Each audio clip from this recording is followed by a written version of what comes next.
જૂનાગઢમાં ભાજપના ઉમેદવાર રાજેશ ચુડાસમા આગળ હીરા જોટવાને પાછળ છોડીને ભાજપના ઉમેદવાર રાજેશભાઈ 2,77,794 મત, કોંગ્રેસના ઉમેદવાર હીરાભાઈ 2,22,281 મત, ભાજપના ઉમેદવાર 55,513 મતથી આગળ, ભાજપના ઉમેદવાર 52,260 મતથી આગળ, કોંગ્રેસના ઉમેદવાર હીરાભાઈ 1,88,678 મત, ભાજપના ઉમેદવાર રાજેશભાઈ 2,40,938 મત, ભાજપના ઉમેદવાર જીત તરફ ભાજપના ઉમેદવાર રાજેશભાઈ 4,84,857 મત, કોંગ્રેસના ઉમેદવાર હીરાભાઈ 3,84,751 મત, ભાજપના ઉમેદવાર 1,01,100 મતથી આગળ.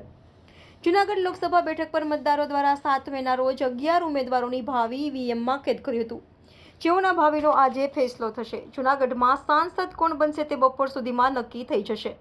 મતગણતરીને લઈ જૂનાગઢની કૃષિ અને એન્જિનિયરિંગ કોલેજ પર ચુસ્ત પોલીસ બંદોબસ્ત ગોઠવી દેવામાં આવ્યો છે. લોકસભા 2024ના ચૂંટણી જંગમાં જૂનાગઢ બેઠક પર 58.57% મતદાન નોંધાયું હતું. સવારે 8 વાગ્યાથી મતગણતરી શરૂ થઈ છે.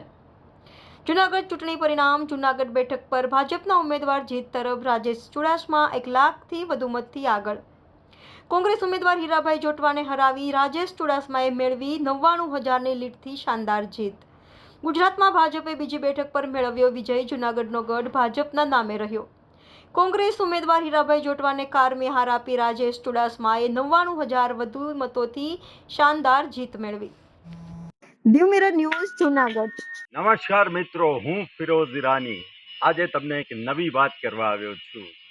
દીવ મિરર ન્યૂઝ જોતા રહો, સબસ્ક્રાઇબ કરવાનું ભૂલતા નહીં અને શેર કરવાનું પણ ભૂલતા નહીં. સત્યની સાથે જોડાતા રહો.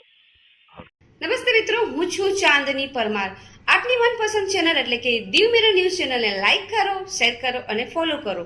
અને હા, તેમાં દરરોજ તાજા સમાચાર જોવાનું ભૂલશો નહીં. દીવ મિરર ન્યૂઝ દરરોજ લાઈવ અપડેટ. ગુજરાત રાજ્ય, દેશ, દુનિયાના તમામ બ્રેકિંગ સમાચારો નિહાળો દીવ મિરર ન્યૂઝ ચેનલ પર.